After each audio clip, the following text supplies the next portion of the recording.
Good evening, everyone. Hello. Thank you all so much for being here. My name is Sarah Siegel, and I am the Summer Program Manager here at the Fine Arts Work Center. Thank you.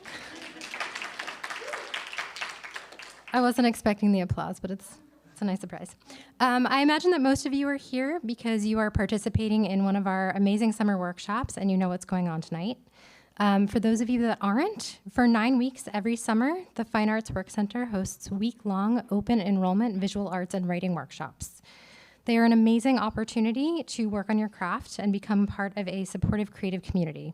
If anyone here is interested in learning more, please ask your neighbors, or you can find me or any of our staff after the event.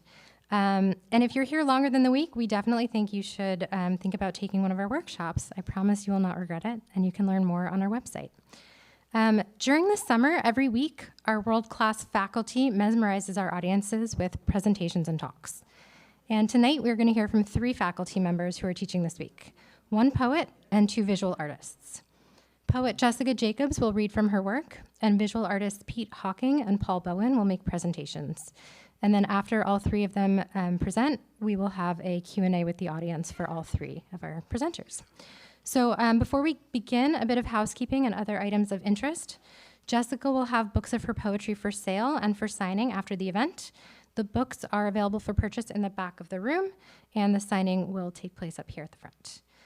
Other books by this year's faculty are also for sale, and we also have some amazing FOC merch, including mugs, tote bags, t-shirts, and notebooks, so check it out. The new Hudson D. Walker Gallery will be open after the event. Right now, we're showing an amazing show called Density's Glitch, which features work by former FOC fellows. The proceeds of all work sold goes to support FOC's programming, so be sure to check it out after the event. There's also a one-pager on the table at the back about our 24 Pearl Street online writing programs, which are a terrific way to work on your craft on your own time and in your own place. The sheet has a QR code that will take you straight to the catalog, which you can also check out. And then I would like to give a big shout out to our partners who've been so generous, including Relish, who provided us with breakfast this morning and will continue to provide breakfast throughout the week. Cosmos, who provided our boxed meal on our first night and will provide desserts on Thursdays for the student night reception. And Truro Vineyards and Provincetown Brewing Company, who are providing beer and wine for the reception on Thursday. And finally, East End Books, who have helped us stock and set up our bookstore. Restrooms and water bubbler are located just down the hall here. And finally, please do us all a favor and turn your cell phones to silent. Okay, we are going to begin with our first faculty event since 2019. With poet Jessica Jacobs, no pressure, who is teaching a course this week called In the Space Between, Exploring the Sacred Through Poetry. This is Jessica's first time teaching in person here at the Work Center, but she has taught courses in our 24 Pearl Street online writing program. Jessica is the author of Take Me With You Wherever You're Going, winner of the Devil's Kitchen and Goldie Awards, and Pelvis with Distance, winner of the New Mexico Book Award and a finalist for the Lambda Literary Award. Chapbook Editor for Beloit Poetry Journal, she co-authored Write It, 100 Poetry Prompts to Inspire with her wife, Nickole Brown. The Los Angeles Times describes her work as beautifully written and full of sharply rendered images and the wisdom of lived experience. And readers are struck by the power, relevance, and bullseye reflections of love and marriage in her poetry. Her collection In Conversation with Genesis will be out from Four Way Books in 2024. Please join me in welcoming to the stage Jessica Jacobs.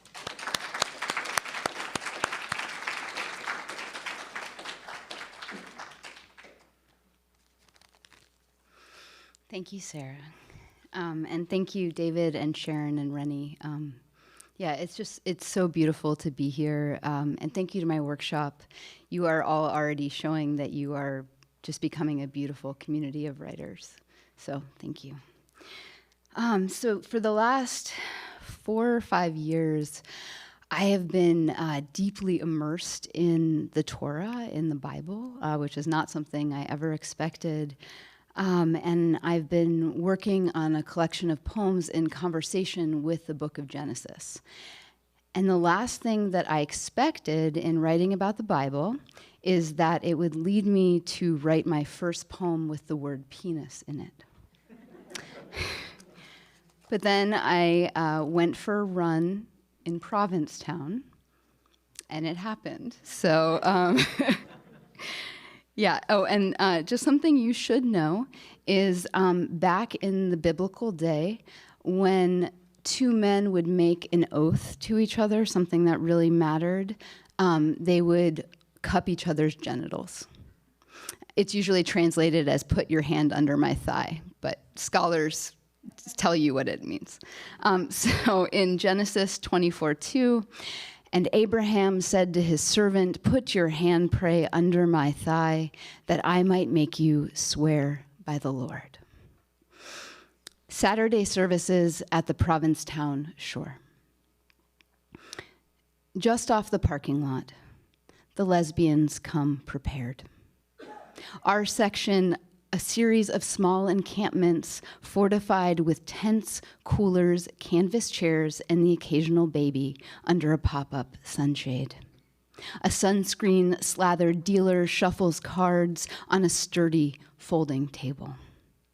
But down a long section of pebbled sand, the masters of minimalism, the men, with little more than flip-flops and hand towels. Oceanfront anthropologist, trespasser between tribes, I jog past. Note how the sculpted V's of their backs arrow to an outcropping of asses polished as tumbled stones. At the shoreline, a man flips into a handstand, penis flapping like a windsock in low breeze. Inverted Michelangelo, until his scan for admirers unkilters him into the surf. A seagull skims out, wings slow clapping the water. Behind me, the land of women gripping beer koozies, fanning themselves with hands of Texas Hold'em. I'll return, I'm required, all my stuff is still there. And yes, men can make a bit much of their manhood. Family jewels, third leg, second brain. But the trappings of comfort can obscure unadorned need. And for just this barefoot mile, I let myself envy their economy, the premium they place on desire. 2 by 2, men enter the dunes. Because anyone taking an oath, said Rashi, must hold in their hand a sacred object, and because circumcision came to Abraham through suffering and was beloved to him, he chose it as the object on which his servant swore. For these moments they share, no matter what Leviticus says, pursing tight its prurient verses, these men too are taking a kind of oath. Our bodies are all we entail.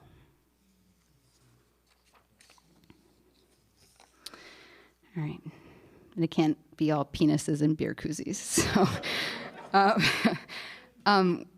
One of the things I found that surprised me was, one, how many intensely disturbing stories there are in the book of Genesis, but how forcing myself to not look away and to engage with those texts were often what taught me the most, because it made me look at things that would have been far easier to just ignore.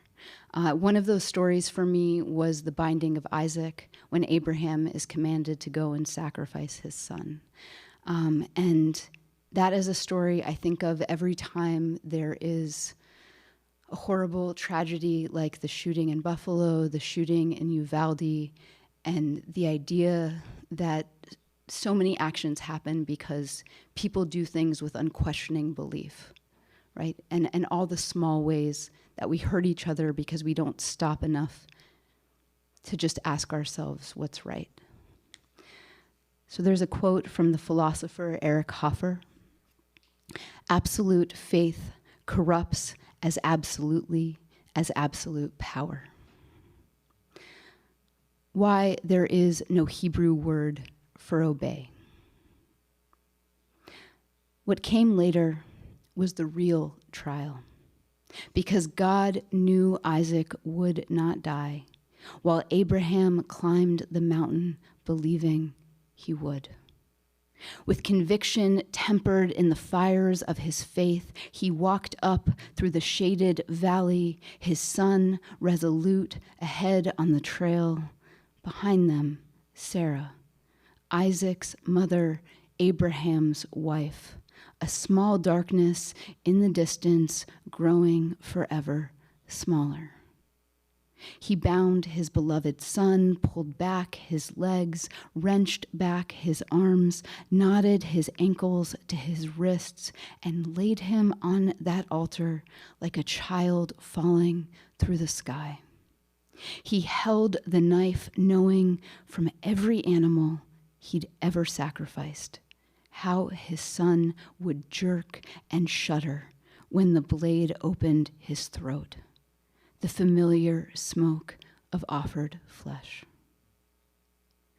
What came later was, even with Isaac alive in the fields, inside Abraham was the knowledge of what he'd been willing to do. When they passed in the tent, Isaac rubbed a remembered ache in his shoulders and never again held his father's eye. Sarah, smelling the imagined ashes on her husband's fingers, the blood in the crease of his throat, turned from him in the night. And on every path Abraham walked from that day forward, his son as he had been, a small back, barely the span of his hand, slung with the kindling meant for his burning. Seconds from the slaughter of the one meant to carry his line, of the son he'd wanted all his life, who's to say the voice in his head was God's? Judaism is not a faith, but a tradition, doubt the crux of its conscience. Yet what came later on a Sabbath morning, centuries on, was a congregation in Pittsburgh reading this story of Isaac's binding, of Abraham's terrible bind, when a man burning with unquestioning belief entered with a gun and, with no better angel to stay his hand, opened fire, believing the death of Jews would keep our country safe, believing this massacre, elderly congregants bleeding out on the floor, was God's work. Who would call such actions holy? And how many more times will each of us come down from the mountain, conviction knocking like a knife in our belt loop, stained with all we would have done? My daily gods are minor ones, of pride, lust, impatience, and complacency.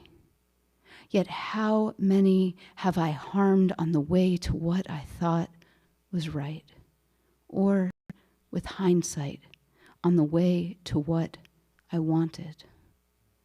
What if we turn from certainty and arm ourselves instead with questions? Obey, obey, obey is everywhere in translation. The real word, Shema, listen.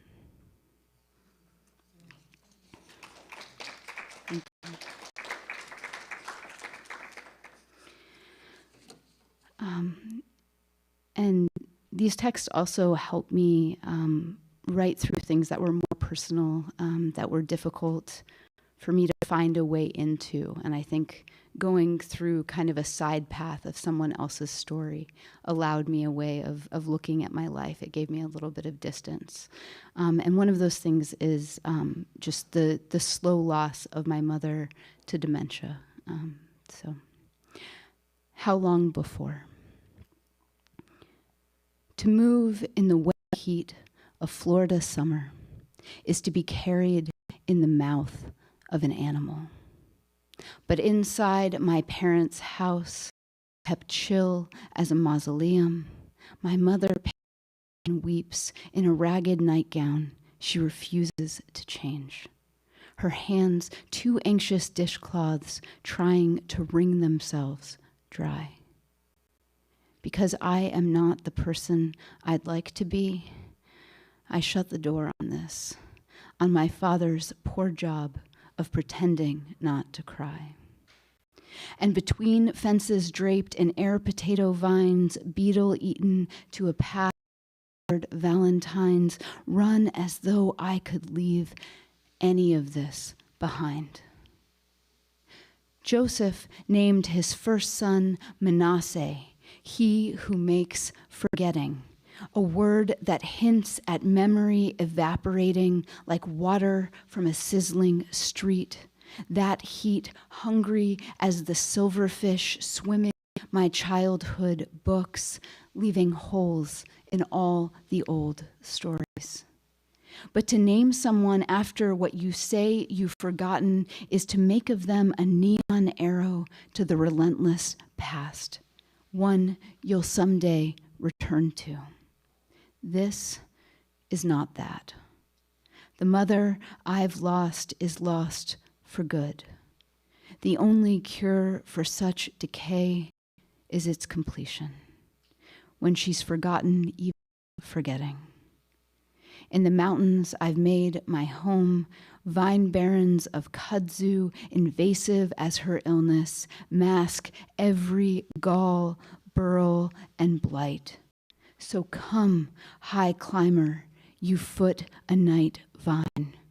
May all her buried memories remain for her unmarked, unnamed.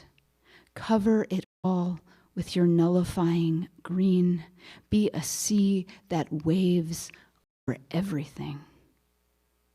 And if it brings her peace, let her forget even me.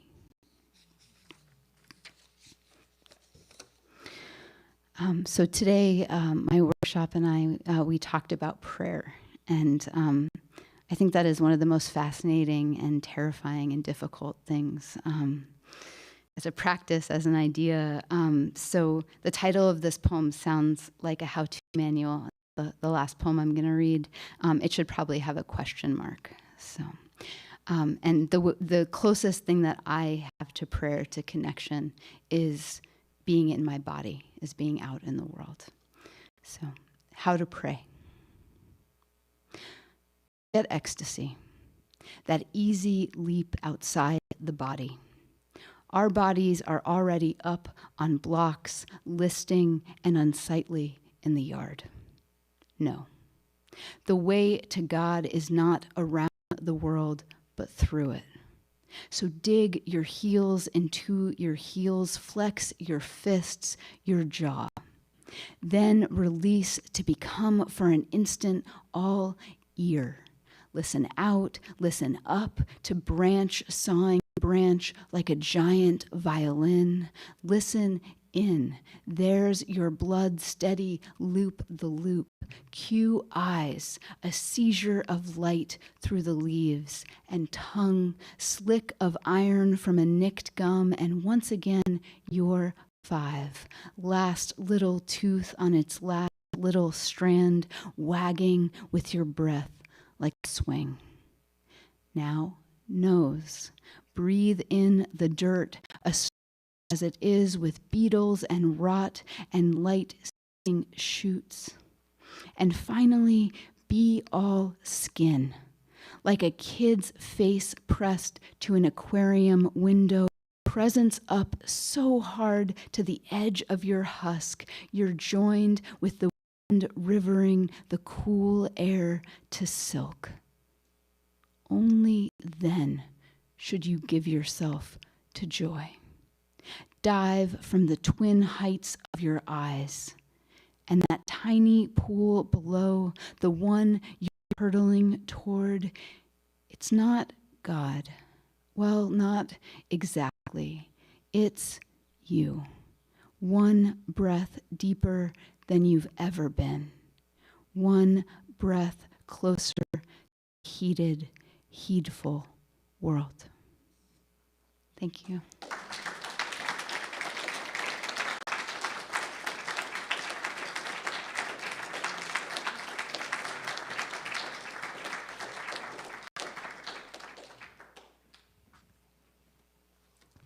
Thank you so much, Jessica. Beautiful. Next, we're going to hear from Pete Hocking, an old friend of the Work Center who is teaching a course this week called 5 Ways Forward, Place, Their Pathways, Relationships, and Space. Pete is a Cape Cod-based visual artist and writer. He's represented by 411 Gallery in Provincetown and has recently shown with the Chazan Gallery. Did I say that correctly? Chazan Gallery in Providence, the Dorado Project in Jersey City, the Plough Gallery in Tifton, and at VeeVee in Boston. In May 2019, he was artist in residence at the Hawthorne Barn with 20 summers. He teaches at the Rhode Island School of Design. From 2003 to 2021, he was full-time faculty in Goddard College's Master of Fine Arts in Interdisciplinary Arts. He is a founding board member of the Provincetown Commons, a center for the arts and creative economy. Hocking has been described when it comes to representing the landscape of the Outer Cape, and fans of his work praise the evocative movement and light of his work. Please give a warm Fock welcome to Pete Hocking.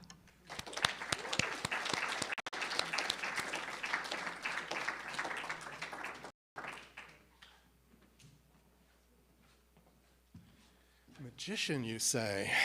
Wow, not heard that before. Thank you, Sarah, and thanks everyone at the Work Center. This has been an extraordinary several years for this organization, and not only I want to acknowledge not only the work that's gone into creating this week, but the work that's gone into building this very important institution. I, thinking about this presentation, thought like I could put together a bunch of slides and then I would get lost. Of us would have fun. So instead, I decided to talk around art making and to talk about the nature of practice by focusing on one project that I'm working on. On Cape Cod, I'm primarily known as a painter. However, I have graduate degrees interdisciplinary art and creative writing. My career prior to arriving in Provincetown in 2012 was primarily involved with what the artist Joseph Beuys might have called social sculpture, or have been conceptualized as a new genre public art, or been what the critics Lucy Lepard and Carol Becker might have seen as community-engaged practice. In short, I ran large public engagement centers at universities, and our method, my method, which was an unusual method for this kind of work, was to respond to community-identified need through creative practice. Last semester, teaching at Rhode Island School of Design, I ran a seminar in liberal studies based on a precept of Ben Shaw's essential lectures, The Shape of Content.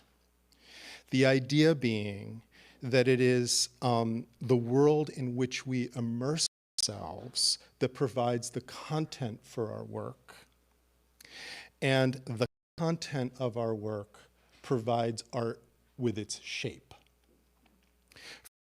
This connects directly to other work that's going on in the world right now, specifically the work of Adrienne Mary Brown in her recent book, Emergent Strategy, where she is engaged in an activist, anti-racist, and decolonial project of energizing, creating micro-engagements, empowering individuals to shape and craft their world. And a point that she makes over and over again is what we pay attention to grows. And that's both in the positive and the negative sense. As creative people, we have the opportunity to transform ourselves, to be sure, and perhaps to transform the world by paying attention to what matters, by listening before we speak, by observing, by reflecting back what we discover. The project I want to talk about draws on these threads. In 2016, I was asked to be part of a team that was conceptualizing what to do with Provincetown's old community center. The result of that work is Provincetown Commons, an economic development center at 46 Bradford Street that is primarily focused on supporting the practices of people who live and are creative on the Outer Cape year-round. We have a sculpture garden and exhibition space. We have great shows up right now. Subsidized studios, meeting rooms, and a fantastic co-working space. We're a nonprofit, and like all nonprofits, we engage in fundraising, and Field Guide Provincetown Walking and Painting on Cape Cod is my effort to connect our mission with our fundraising goals and to develop, for my own ends, fragmentary material for a book. This is my first public sharing of this project, and specifically of this website. Although the website has been available publicly since I started the project, but one of the things I've learned recently is people don't really Google, especially people who are on social media, and they miss a lot of things. The project invited people to be donors, and a donor at any level would get a link to this site and could follow me in real time as I created these posts and these fragments of writing. Between the first day of fall and the first day of spring, I endeavored to make a weekly post. I was pretty good about that. Some weeks there were more. I missed a couple weeks. Those people who were able to donate at a higher level of $500 or above, I gave them a painting as my gratitude and appreciation. Paintings arose from the journeys I took and documented on this blog. And the final step of the project, which I need to get on top of and I'm way behind with, is to take these fragments and try to convert to a short beta version of a publication. I'm very proud of the fact that the project has raised more than $20,000 for the Commons, which has really helped to subsidize our artistic practice. Well, I've listed of services that the Commons provides. Its real work is to build relationships across place, which is also the real purpose of this field guide. Ultimately, what I want to do is encourage artists or anyone who engages with it to become a deep explorer of the world. I think all of us have the possibility to transform by paying attention. And so this is an invitation not only to my world. A lot of people will respond saying, I want a map to that place. And I'm like, it's not really that kind of field guide. It's a field guide that's inviting you to make your own map, to create your own road by walking. So I want to read one passage from it, which is, let's see, this one. And I'm going to jump back and forth. This is a photograph that I will reference in a moment. When I was 13, I spent most of the summer on Cape Cod. My parents were dealing with a family situation from which I was a distraction. So they dropped me and my 10-speed in South Wellfleet with my aunt. My aunt was disagreeable, but she liked me, and for the most part, we got along.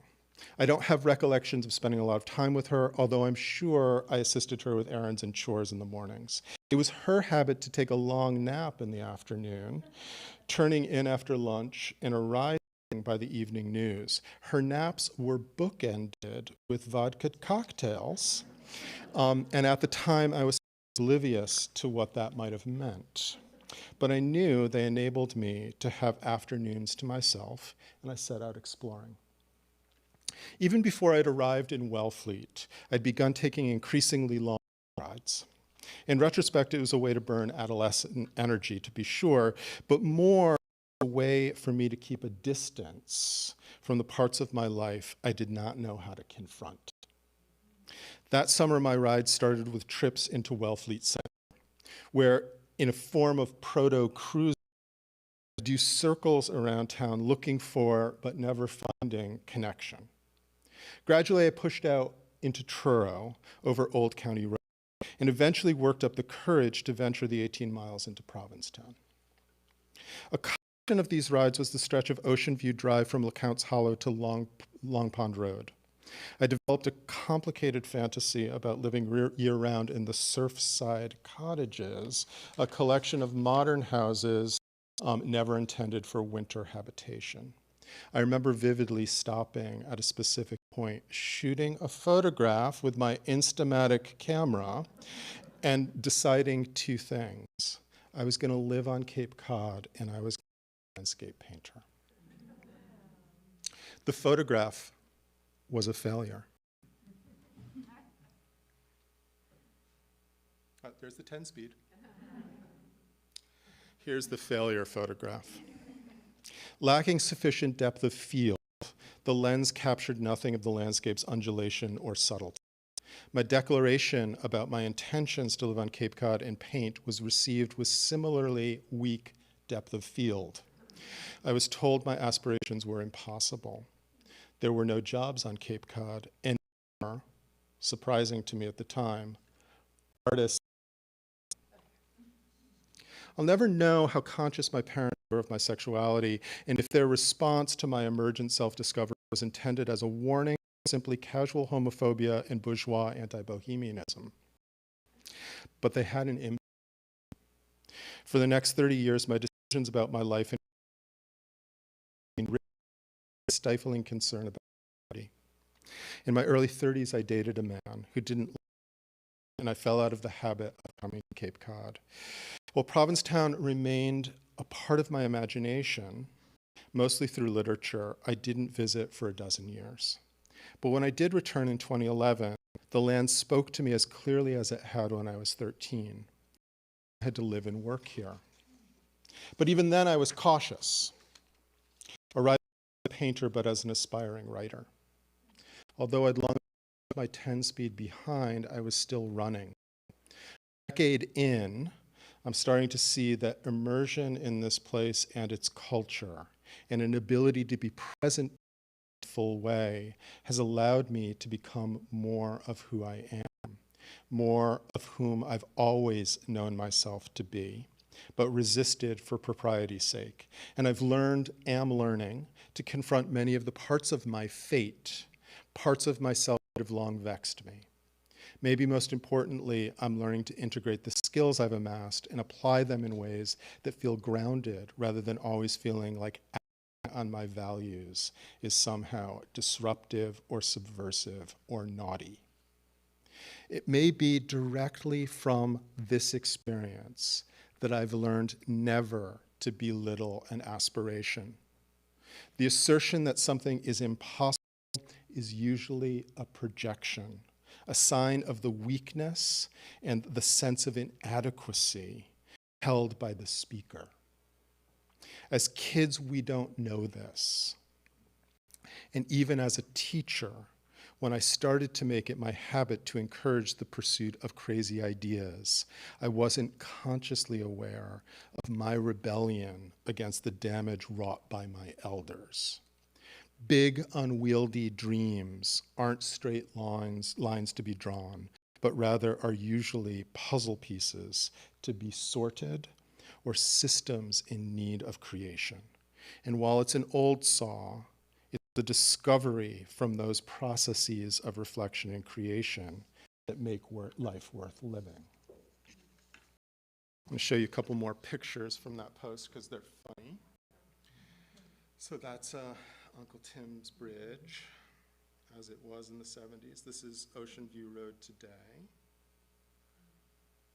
which still speaks to my heart. That's me at 13. Field Guide has a various number of posts. There are some that actually are about painting and show some of my work. When I learned to love winter for like 5 minutes. And I'd just like to end with two thoughts in conclusion. First, all of my work as an artist is inspired by the anthropologist Ellen Dissignake's definition of art. That is the human proclivity to make special that which is important.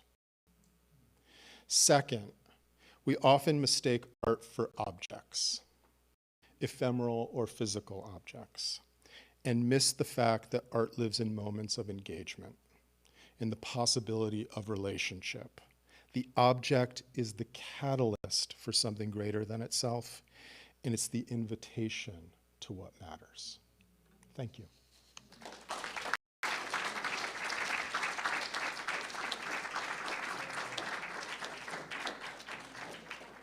Okay.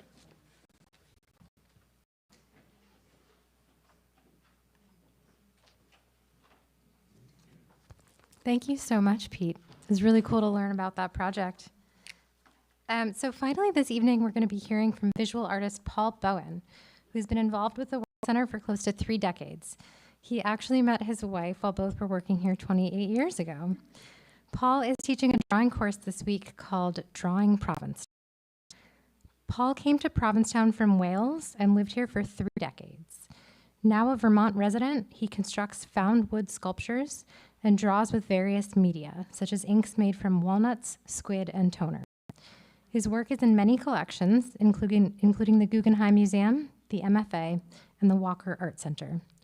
Art New England describes Bowen as working a peculiar magic upon mundane, discarded detritus no one else would even notice. And his work with found objects asks the viewer to question the materials of his art as they contemplate the new form they take. His work is represented by the Albert Merola Gallery in Provincetown, Pulp in Holyoke, and Talo Pickett Gallery in Jackson Hole. Please help me in giving a warm welcome to Paul Bowen.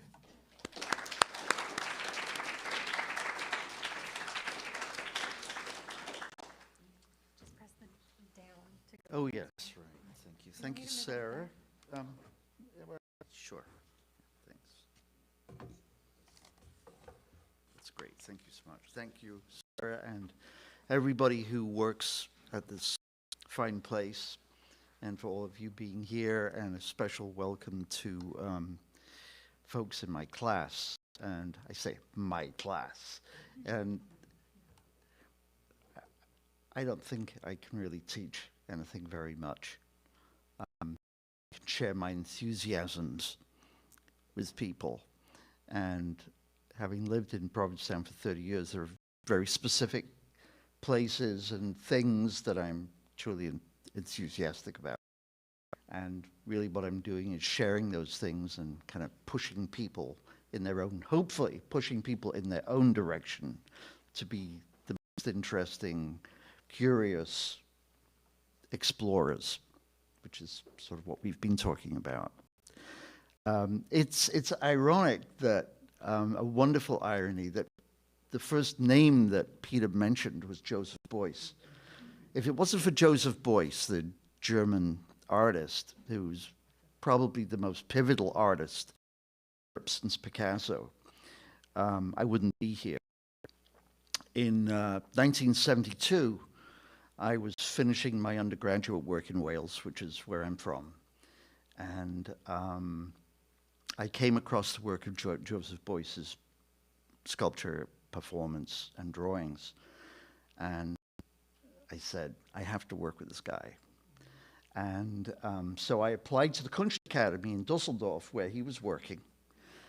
And of course I got in. I say of course because you'll understand in a moment, not because I was a genius. And so I got interviewed for funding in London, the German embassy or somewhere. And I couldn't get any money, but my parents were going to underwrite me regardless of what I did. So I got very excited about going to Dusseldorf to work with him. And there were a lot of other really interesting developments happening in Germany in contemporary art at that time, so I was thrilled to bits. And just when I was almost ready to pack my suitcase, Beuys got fired from the Kunstakademie. And the reason he got fired was, in that year, 1972, he accepted everybody who applied to work with him. So my plans went out the window, and Beuys went out. Well, he didn't exactly go out the window, but he went out the window of the Kunstakademie, and in a way, the rest is history, and he really became world famous at that point. He didn't come to America till 1974, I think, and then became almost an art world name. So I ended up going to the United States to graduate school instead of going to Dusseldorf. And I'm still here. And that was 1972. So this is the first sculpture I made in the United States. I was 21 years old, and it's a suitcase which I'd found in a dumpster, filled with remnants of paintings from my previous quote-unquote career at the great age of 21 as a painter.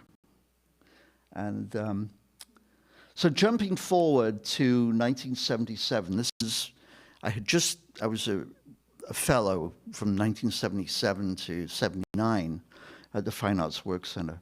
And after the fellowship was over in April, decided I wanted to stay. And I, with some other friends, I rented a house in the East End. And across the street, there was a pathway to the beach. And I grew up in a seaside town in Wales, so near the ocean there was a kind of magnetic pull for me. And this was a sculpture made in, I guess about 79, 1980 perhaps. And all the objects on the shelf here are all things which were found on the beach and then wrapped in torn up bed sheets, soaked in bayberry wax, as amongst many things that grow out in the dunes and in the wood. Bayberry is a small berry which used to be used for making candles. And so who told me that they knew William Boogar? Somebody in our class. I can't remember who it was. He was a sculptor, lived in Providence. I mean, incredible sea animal and bird bronzes. And his widow continued from his molds and gave me blocks of bayberry wax, which he'd collected for making the waxes, which eventually would turn into bronzes. So all of these these objects are coated in layers of bayberry wax. Not that I gathered them. So I'm going to have to speed up a bit because there's quite a few images. Winters in Provincetown are often pretty harsh, but this was in a summer. I don't remember what year it was. I think it was the year after. No, well, you know, the hurricanes kind of run in your mind. So, but this was after a hurricane. This is what's now Finizzi's. It used to be called Pucci. Was it before Pucci's? I don't remember. But anyway, this was a summer, after a summer storm. The painter Michael Mazur, who the print shop is endowed after, had his studio, and this is the wall of his rebuilt, was out on a bit of a wharf in the East End, was totally destroyed by a hurricane. And he asked me to salvage what I could and make a sculpture for him. So that's what that is there. Oh, can I interrupt you for a second? Yeah. Is there somebody who knows how to turn the lights off on the screen? Oh, that's a good idea. Thank you. Good idea.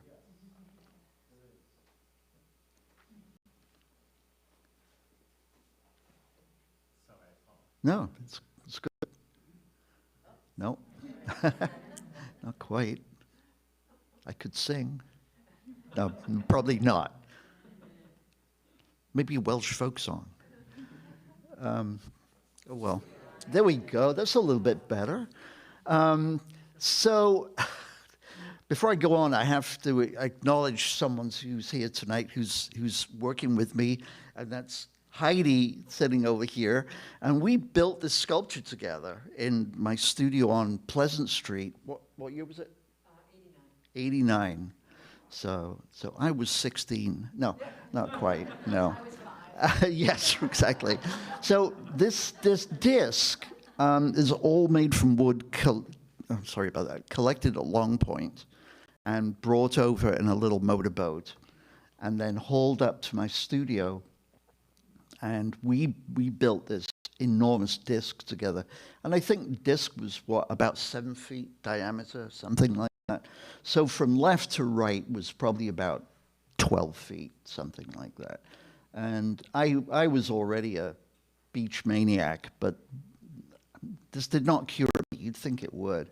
And it's ridiculously heavy. And we built this in sort of wood sandwiches. So there'd be a stack sort of from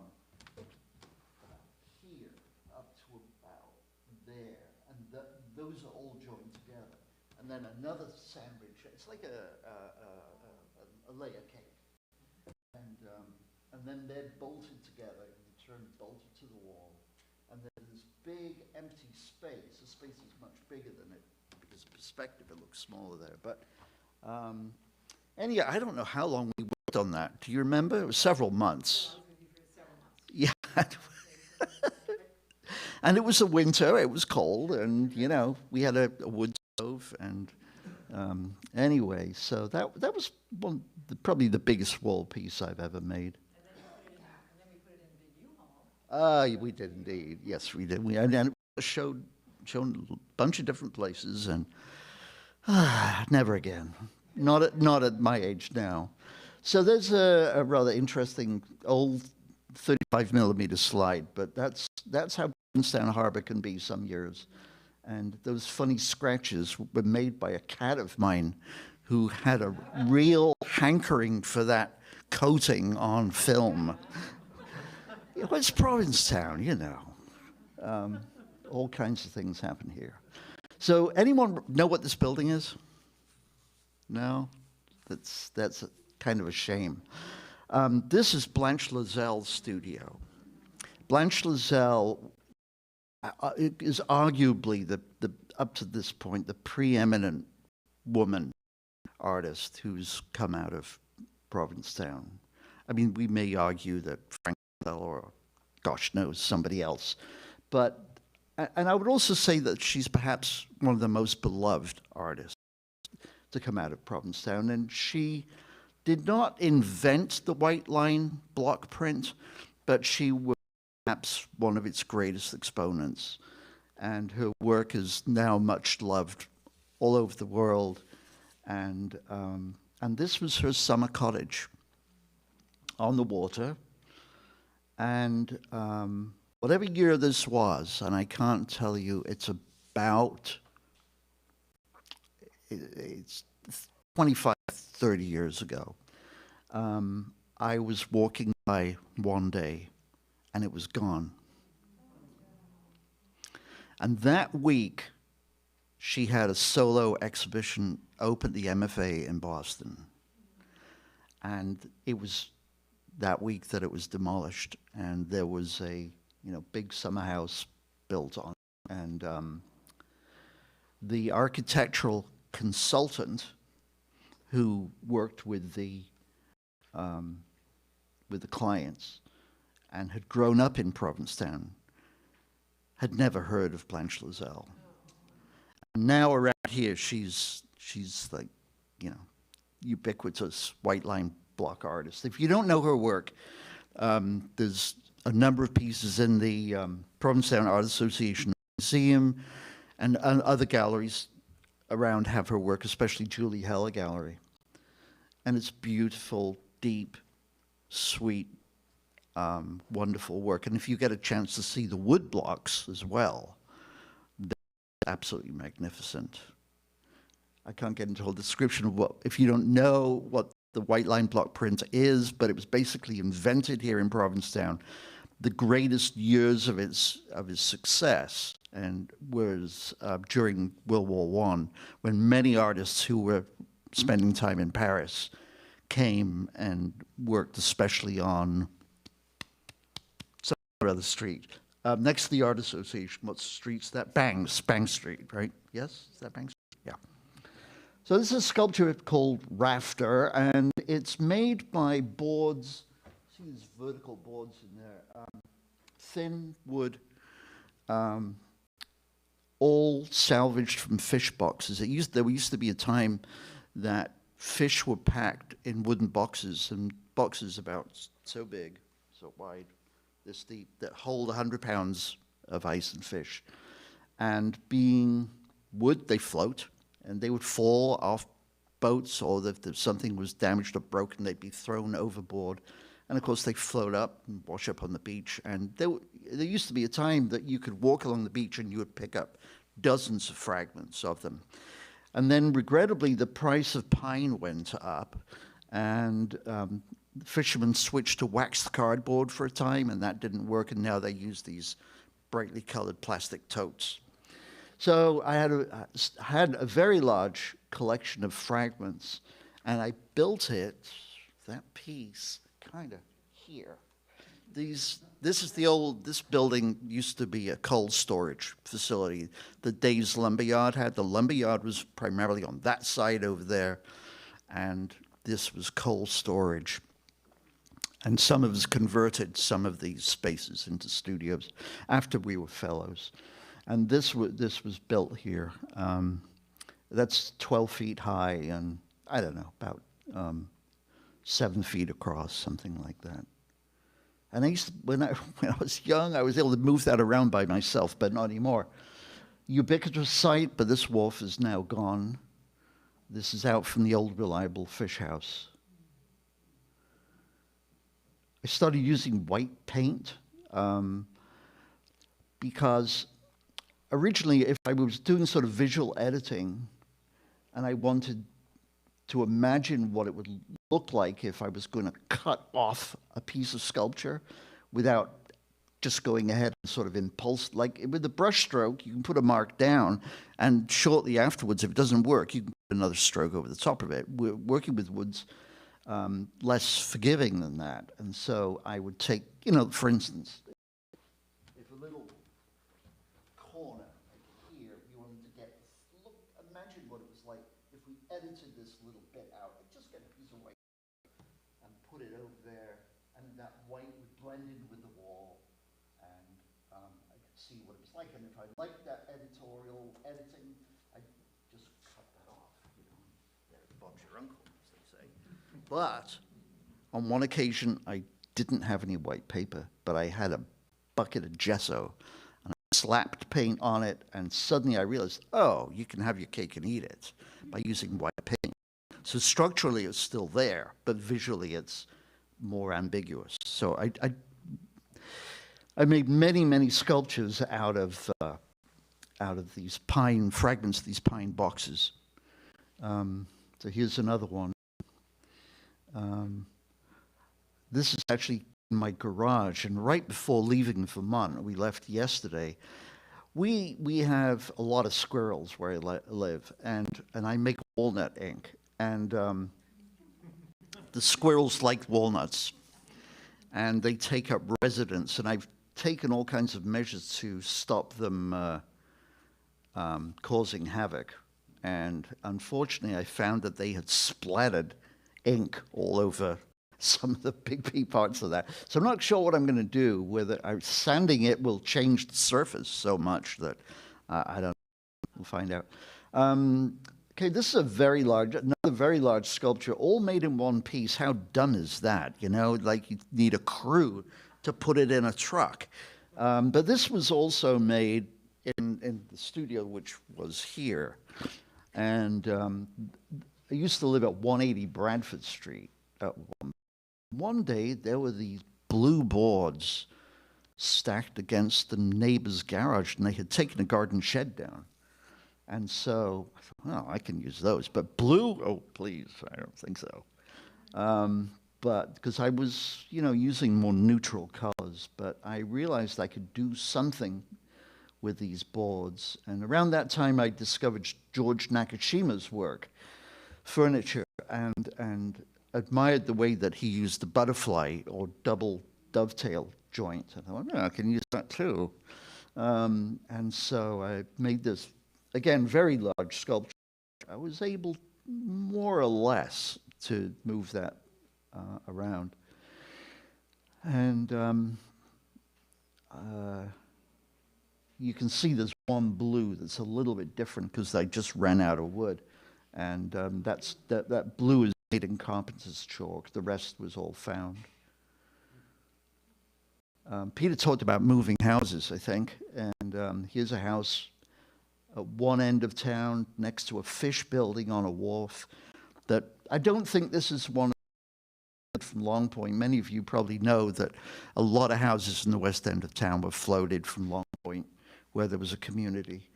I don't think this is done at that time, but I remember a house in the early 80s being floated for all the way to Beach Point, so it's not that uncommon a thing. This is a toner drawing, taking toner out of the Xerox machine, mixing it with a little bit of acrylic and water, and using it as a paint, basically. This is a covered bridge next to our house in Vermont, which was in very bad shape and had to be rebuilt. And they rebuilt it on a pullover at the side of the road. They spent a year building this, and they built it on the chassis of a jumbo jet, 747, which when it was finished and the old bridge taken down, they rolled it down the road and then jacked it across the... So we don't have wharves in Vermont, we have covered bridges, and this is what I do for entertainment. So this is a combination of India ink and walnut ink. This is watercolor. Hurricane Irene, which was, I forget what year it was. Everything sort of runs together, you know. And this was actually done before Hurricane Irene. It was almost like, you know, what's that called? Thank you. How do you say it? Premonition. Yeah, exactly. Thank you. And look, there's Providence in the background. And all this debris floating on the river. And sure enough, you know, a couple of years later, this is actually literally what happened. And this bridge, because it had been rebuilt, stayed in pretty good shape.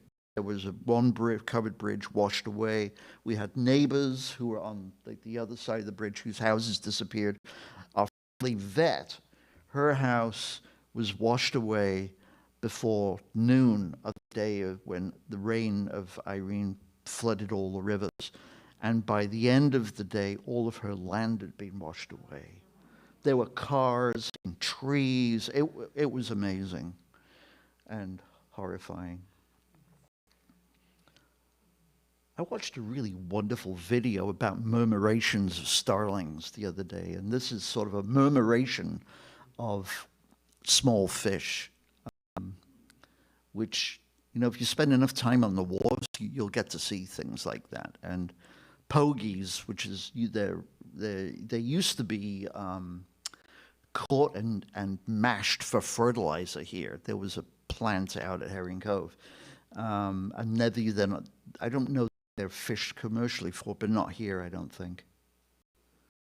Clammers. Oh, that's the pier in my hometown that I grew up with. So I spent a lot of time under there, and it's like nothing ever goes away, does it, you know? This is a sculpture made from what the Brits call an oilskin, my fishing coat from when I was a kid. This is actually a tiny little thing. We're getting to fairly recent work here. This is a sketchbook page.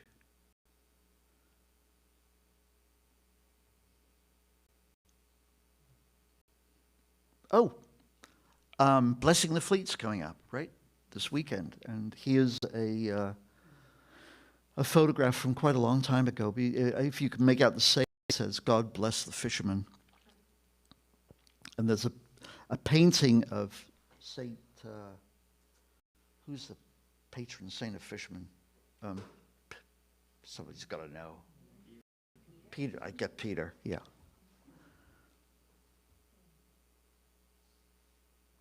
Piece of sailcloth over fish box lids and other fishing gear. I take a lot of photographs of things in progress, because often by the time I've completed the sculpture, it's lost that kind of fresh moment, and I want something new, and I want to be able to remember that.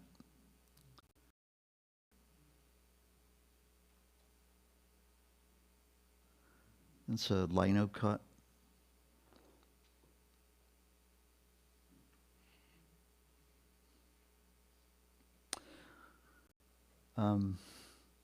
This is made from that came off the wharf. Often the cable drums fall off the wharf and wash up. And it's very basic carpentry to build these things. They don't last very long. They're not very high quality wood, but so if you keep them indoors, they last, but if you put them outside, they don't. This is very old. This is about 30 years old, something like that. I sort of jump around a little bit. You all know where that is, I'm sure, the far west end.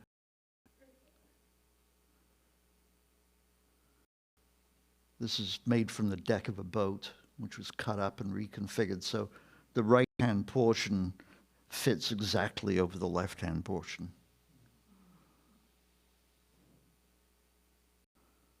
Boats that have been scraped out of gesso.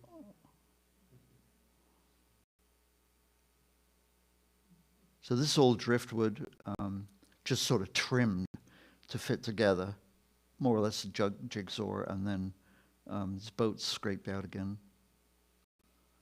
It's a tiny one.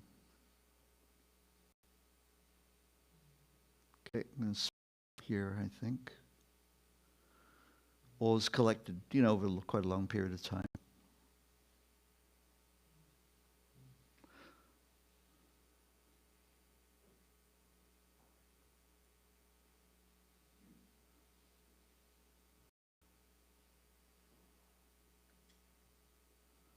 I use tar quite a lot, ever since I was a painter, actually. All right, I'm going to speed up. So this is all rust-stained wood, which I didn't treat in any way. It was already like that. I simply collect. Sorry about that. Let me go back. All this wood was collected after a hurricane. I forget the name of this particular one. Almost wood came from the Far East end town. And this is as you can see, very large. It's like 11 feet high by 11. And jointed together with these butterfly joints. And it can all be disassembled. I'd really learned my lesson about not making sculpture in parts. And so it can be easily moved. That's actually an exhibition at the Art Association a long time ago. Fabric walls. There's making a similar one in my driveway. This one's all built out of redwood. My assistants, they don't get paid as much as Heidi got paid. Just kidding. No chickens. Unfortunately, the weasels just killed off flock after flock. It's like too much. This is made from fragments of Christmas trees, just sliced together.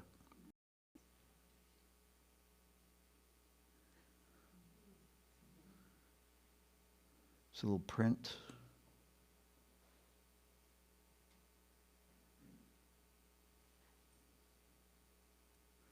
It's kind of a strange drawing.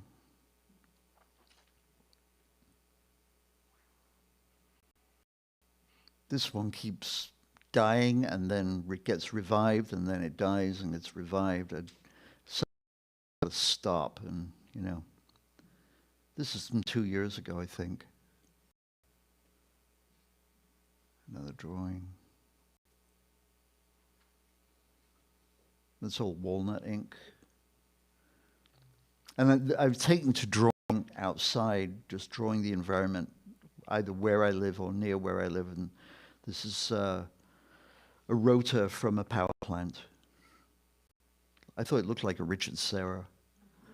And that's a drawing I was making of it. This winter, I spend the whole winter drawing the spires of Brattleboro, Vermont. There's a lot of churches there, and these are all little walnut ink drawings. I make the walnut ink myself. And use the car as a portable studio with a little sort of easel that fits on the steering wheel, along with a big cup of coffee.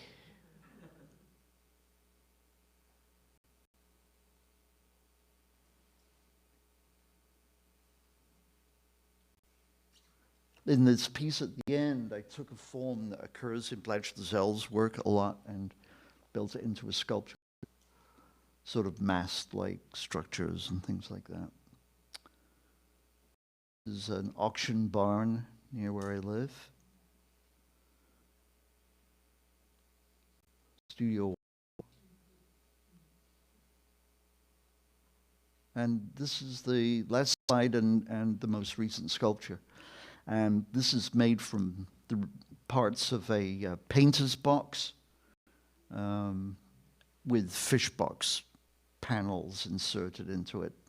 So it has this little bit of sense of it coming apart, of sort of flying apart or something. And that's it. Thank you very much.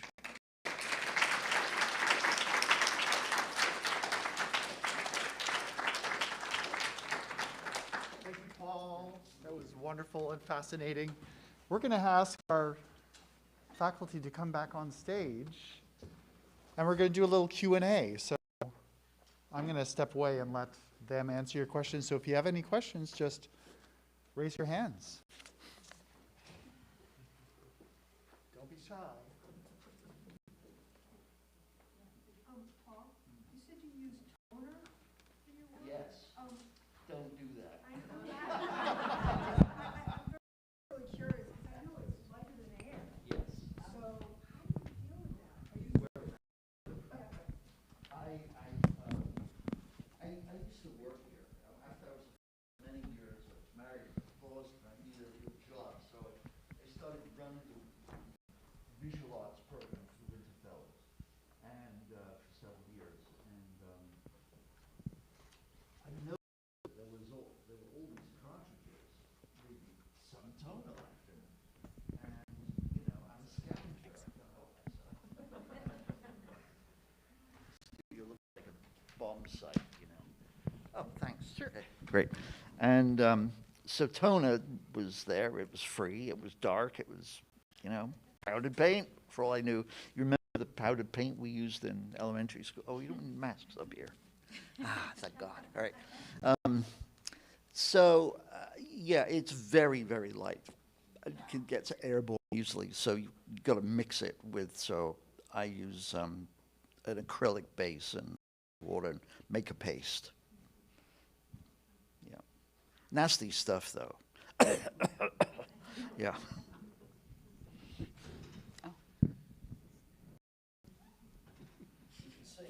I have nothing to say about toner. I'm sorry. Well, I've sort of got a topic. You might. Okay. Oh, I'm sorry. Okay. I'm sorry. It was great to hear all of you. Thank you so much. Thank you. Paul, I was intrigued to see the bottom of the pier near where you grew up, and I wonder if you could tell us a little more about that, about like how long you lived with that, seeing that, and if you liked it, if you timed it. Well, that's a good question. Well, you couldn't, there was a metal and wood structure underneath with pilings, just like there are the wharves over here. But I think they were steel or cast iron, perhaps. It was a Victorian pier.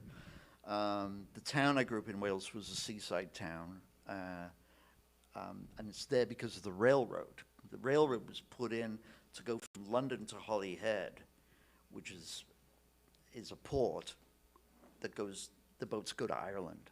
And so the government decided that there needed to be a way of getting mail to Ireland very quickly. So they developed a rail system and a that just took mail. And we would hear it whistling, going through our town at night, And once it was a railway, the landowners said, oh, we could put people on those. And so, as well as mail, people would come for the day, and then people started building hotels and blah, blah, blah, blah. And then the people who came to the hotels needed entertainment, and so a pier was built with a dance hall where brass bands played, and maybe there was a beer tent or something, And anyway, so the pier was also used for fishing. And when I was a little kid, terrified of the gaps, in between the boards, which was a long way down to to the sand or the water.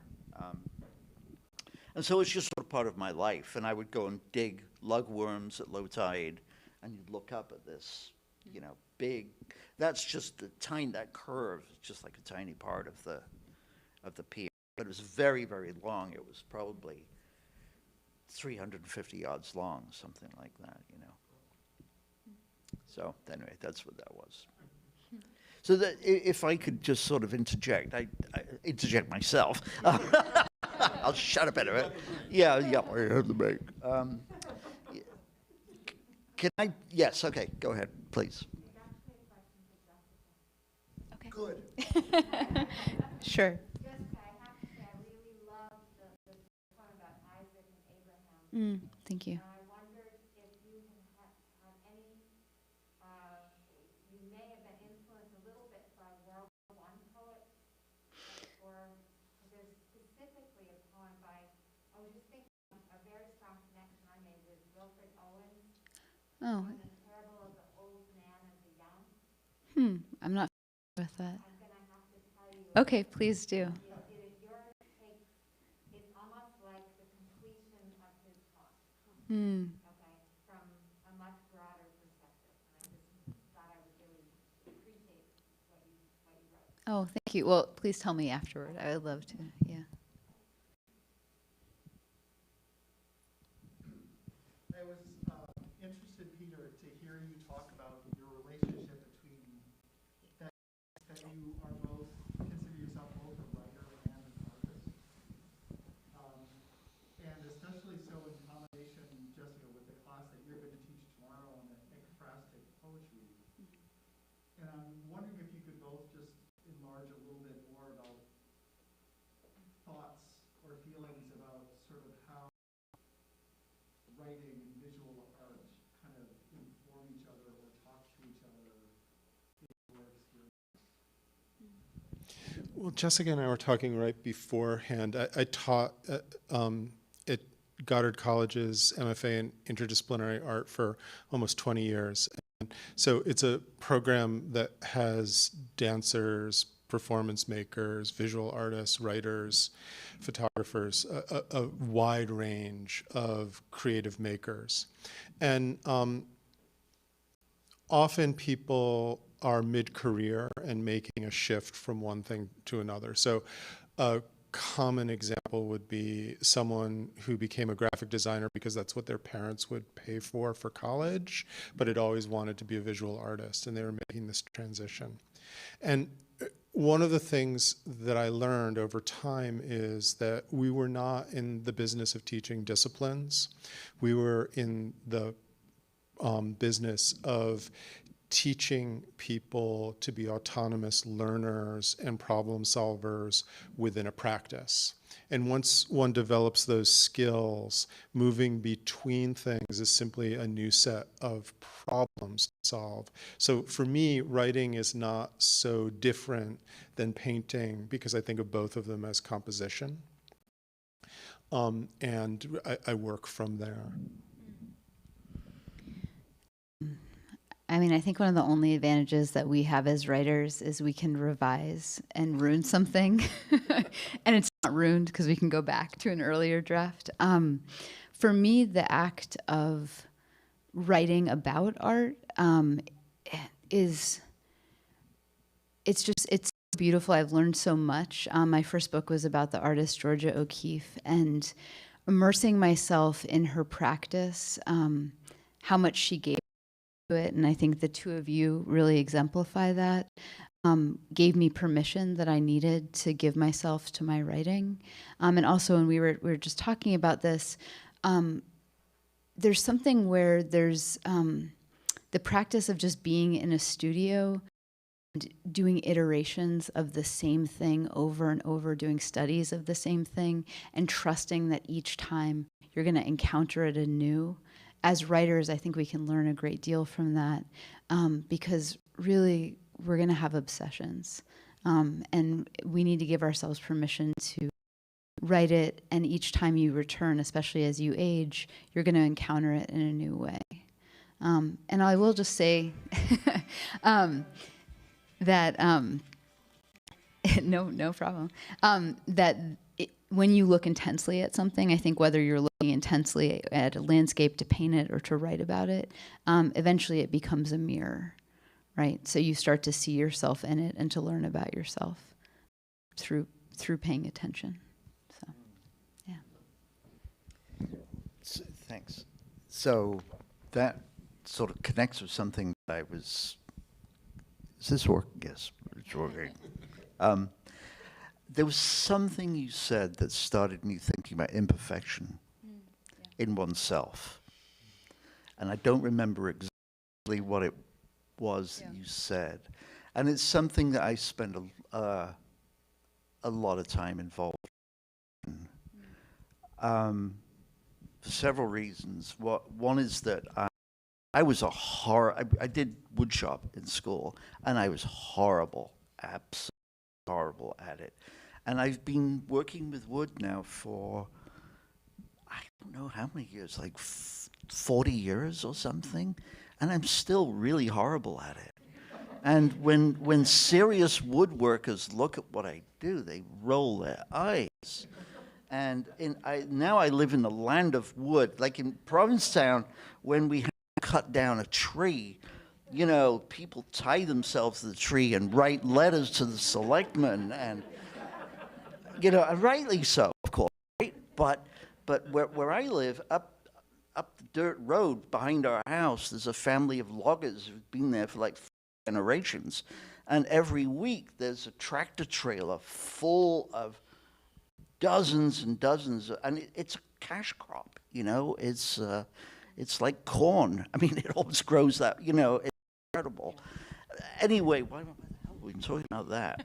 Oh, I'm a lousy carpenter. So now I live in the land of wood, where there's more carpenters that, you know, than the artists and writers in Provincetown. It's great. And if, you know, I don't show what I do very often around there, because they just would think it's a joke, you know. There was one thing I built out in the driveway, and I'm sure people were just like, what the, you know, flatlanders, right? So I'm very self-critical, but I because of other practices, spiritual practices in my life, I spend a lot of time on self-examination, and the flaws and defects of character are something that I work up, believe it or not. You may not think so from the conversations we've had or this presentation, but it's actually something I'm a little obsessed about, and it's a really big part of my life, and clearly it is in yours, and you didn't go into it in a lot of depth, but knowing that prayer is obviously a big part of your life, Peter, I don't know about you, but, you know, anyway, I'm a deeply flawed human being, and I apologize. Not all that much.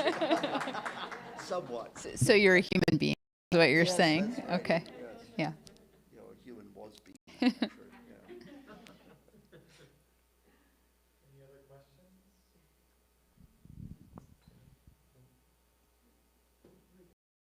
Paul, where was your studio, or where did you live on Pleasant Street?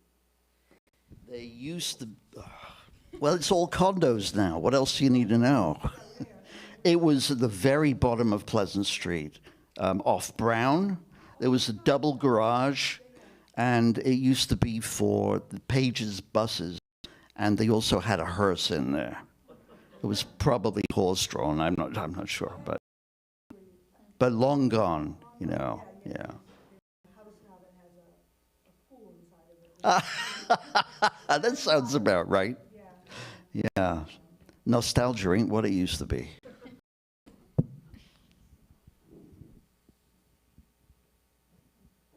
Last chance. Going once. Yes, good job. Pete, what would it take for you to, in some way finalize your blog into a form that could be published? Well, that's the aspiration, and the real issue is just time. And I think one of the, you know, also talking to Jessica right beforehand that the MFA in creative writing I did was about 7 years ago. So late in life. And the first line of it was, nothing got me back to my painting studio faster than doing an MFA in creative writing. And so I think that there is a way. I love writing. I love reading. I love writers. But it was an act of discernment for me that I certainly became a better writer for doing it. But I also understood that in the, the constellation of things that I could be, that is not hierarchically, as important to me as making pictures. So it's a process, and I do intend to publish it at some point. Thank you. Thank you. Who was the anthropologist that you quoted? Ellen de Seignac. Oh, yeah. Art school, not spelling school. Dissanayake. De Seignac.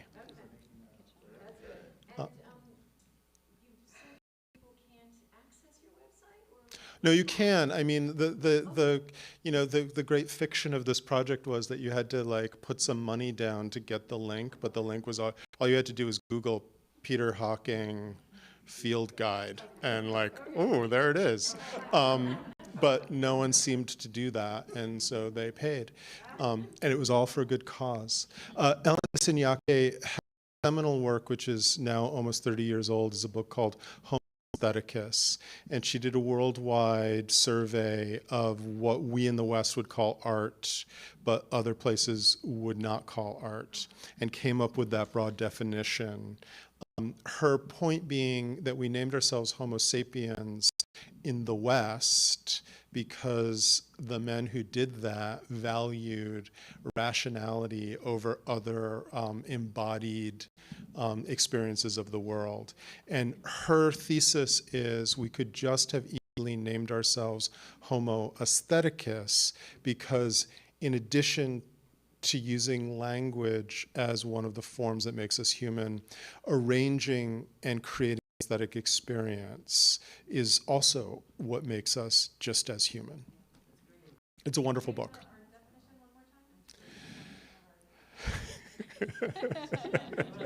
Art is the act of making special that which is important. What year did she write that book? I think it's 1990 or 1992. Yeah, it's about 30 years old. Yeah. Yeah, recently. That's what I say to my undergrads. This is recent. 15 years before you were born. Thank you, everyone. This has been lovely. So just mentioned Jessica's class. She's doing a 2-hour hybrid live Zoom class here tomorrow from 2 to 4, which if you're doing a summer workshop, you can attend for free. We just ask that you go to the website and register for it. But if you show up here at 2 o'clock, you're more than welcome to participate. And if you're not taking part in a workshop, you can register for it either on Zoom, to take it on Zoom or live on our website. So I encourage you to do so. It seems to be, I think it'll be really interesting. And, okay, so remember to check out our books and merch at the back.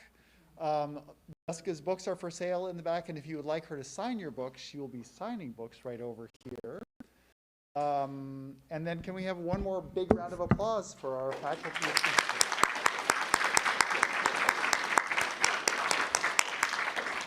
And be sure to come back tomorrow. We're doing another faculty event with visual artists Vicky Tomeko and Nancy McCarthy at 6 o'clock right here in this very spot. Thank you again. Have a great night.